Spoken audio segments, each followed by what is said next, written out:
Selamat pagi Bapak Ibu Saudara yang dikasihi Tuhan Yesus Kristus.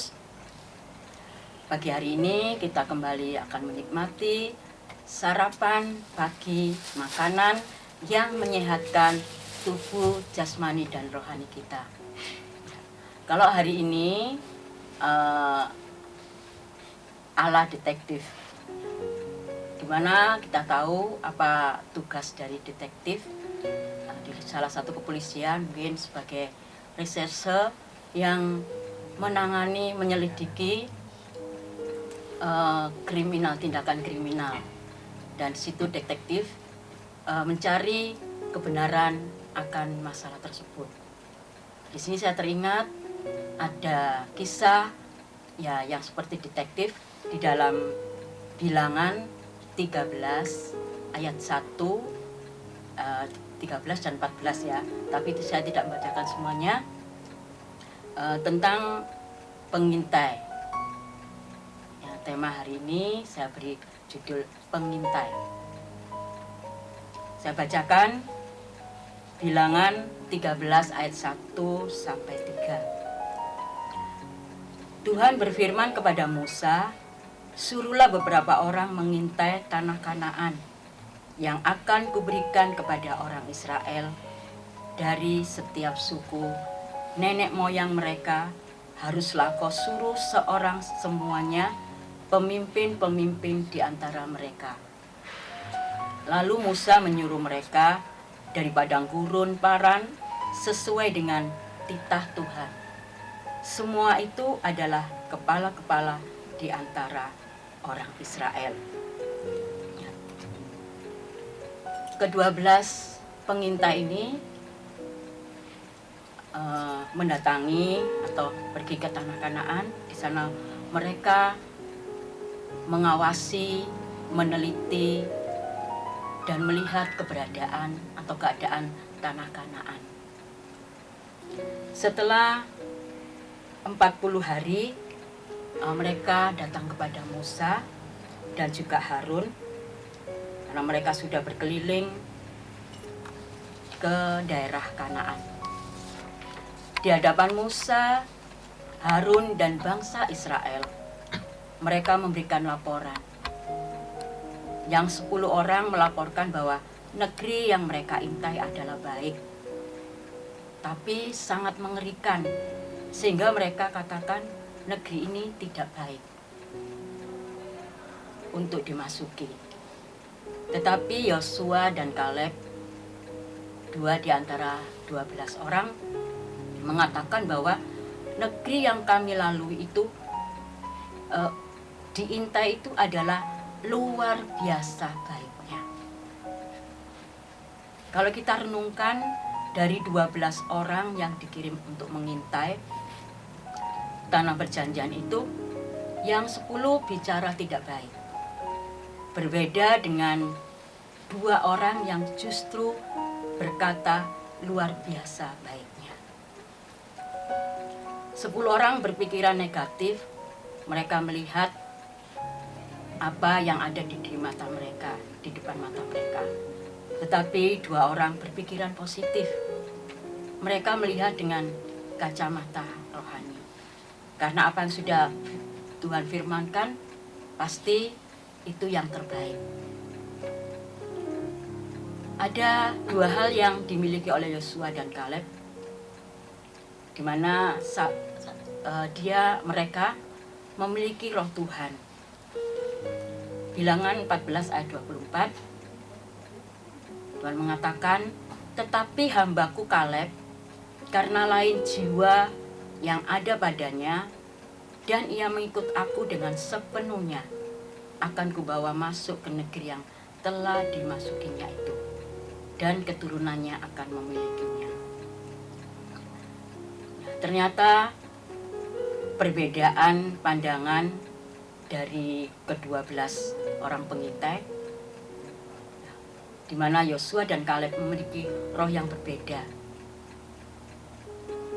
di mana bahwa roh yang ada di dalam mereka lebih besar daripada roh yang ada di dunia ini. Kita baca di dalam Yohanes 4 ayat 4b. roh yang ada di dalam kamu lebih besar daripada roh yang ada di dalam dunia ini. Saudara yang dikasihi Tuhan Yesus Kristus, kita melihat bagaimana Yosua dan Kaleb yang memiliki roh yang luar biasa di dalam diri mereka. Demikian juga hendaknya di dalam kehidupan kita pun memiliki roh yang luar biasa yang Tuhan sudah curahkan di dalam kehidupan kita.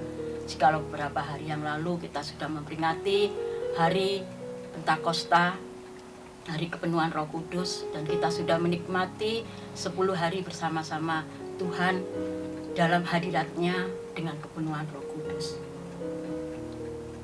Di mana roh yang ada di dalam diri kita, itu Tuhan sudah berikan kepada kita. Di dalam Yohanes 14 ayat 16. Katakan, aku akan meminta pada Bapa dan ia akan memberikan kepadamu seorang penolong yang lain, supaya ia menyertai kamu selama-lamanya. Inilah roh yang menyertai Yosua dan Kaleb. Demikian juga roh ini pun menyertai kita semuanya. Hal yang kedua yang dimiliki oleh Yosua dan Kaleb adalah roh pemenang. Di dalam ayat 13, pasal 13 ayat 30 bilangan 13 ayat 30, kemudian Kaleb mencoba menenteramkan hati bangsa itu di hadapan Musa, katanya, tidak, kita akan maju dan menduduki negeri itu, sebab kita pasti akan mengalahkannya. Bilangan 14 ayat 9, saya bacakan, hanya negeri yang berlimpah, hanya janganlah berberontak kepada Tuhan dan janganlah takut kepada bangsa negeri itu, sebab mereka akan sebab mereka akan kita telan habis. Yang melindungi mereka sudah meninggalkan mereka, sedang Tuhan menyertai kita. Janganlah takut kepada mereka. Roh yang ada di dalam mereka adalah roh pemenang, di mana di dalam 1 Korintus 15 ayat 57 dikatakan, tetapi syukur kepada Allah yang telah memberikan kepada kita kemenangan oleh Yesus Kristus Tuhan kita. Dan juga di dalam 1 Yohanes 5 ayat 4 dikatakan, sebab semua yang lahir dari Allah mengalahkan dunia, dan inilah kemenangan yang mengalahkan dunia, iman kita. Jadi roh pemenang yang ada di dalam diri Kaleb dan Yosua itu pun ada di dalam diri kita sebagai anak-anak Tuhan Yesus, orang yang sudah dipilih. Oleh sebab itu, apakah hari-hari ini kita bisa mengalahkan musuh-musuh kita? Siapakah musuh kita? Yaitu iblis, diri kita, dan dunia ini. Kita memiliki roh pemenang yang sudah kita baca tadi, iman kita, itu yang akan mengalahkan musuh-musuh kita. Di mana Tuhan membela kita tatkala kita menghadapi berbagai masalah, tatkala ketidakadilan dari manusia, tatkala kejahatan manusia, tetapi Yesus menguatkan kita agar kita tegar, tetap kuat, dan jangan pernah takut akan apapun. Saat kita melangkah dalam nama Tuhan Yesus Kristus, roh Tuhan dan roh pemenang itu menyertai kita. Maka tidak ada hal yang perlu kita khawatirkan hari-hari ini. Tuhan Yesus selalu ada di pihak kita.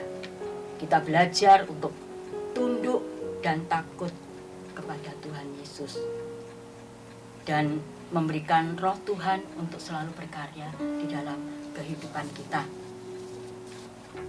Yesus dan Kaleb menyebarkan berita kebenaran yang Tuhan janjikan pada bangsa Israel, yaitu Kanaan. Mari kita juga menyebarkan, menyampaikan kabar kebenaran yaitu apa? Keselamatan yang kekal hanya di dalam Tuhan Yesus Kristus. Di dalam Kisah 4 ayat 12 dikatakan, dan keselamatan tidak ada di dalam siapapun, juga selain di dalam Dia, yaitu Yesus, sebab di bawah kolong langit ini tidak ada nama lain yang diberikan kepada manusia, yang olehnya kita dapat diselamatkan. Amin, haleluya. Mari kita saatnya menghadapi hari-hari ini, kita memiliki selalu Roh Tuhan, memiliki selalu roh kemenangan, sehingga kita di dalam menghadapi saat-saat ini di mana masa pandemi masih berlalu, tetapi kita memandang Yesus, kita memiliki mata iman, mata rohani, mata Tuhan. Tuhan tidak akan meninggalkan kita.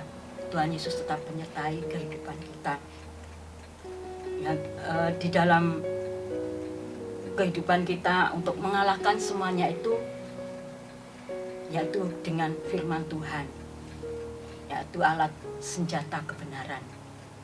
Efesus 6 ayat 17 dikatakan, dan terimalah ketopong keselamatan dan pedang roh, yaitu firman Allah dan Roh Kudus. Itu yang memberikan kekuatan kepada kita. Hari-hari ini kita sudah mengalami pandemi ini satu tahun ya lebih. Dan kita sudah memasuki tahun 2021, hampir setengah tahun. Nah, awal-awal tahun kita begitu takut, khawatir apa yang ada di hadapan kita. Tetapi sampai setengah tahun ini kita bersyukur tetap ada dalam pemeliharaan Tuhan Yesus Kristus. Itu hal yang luar biasa, hal yang indah, yang perlu kita syukuri, yang perlu kita nikmati.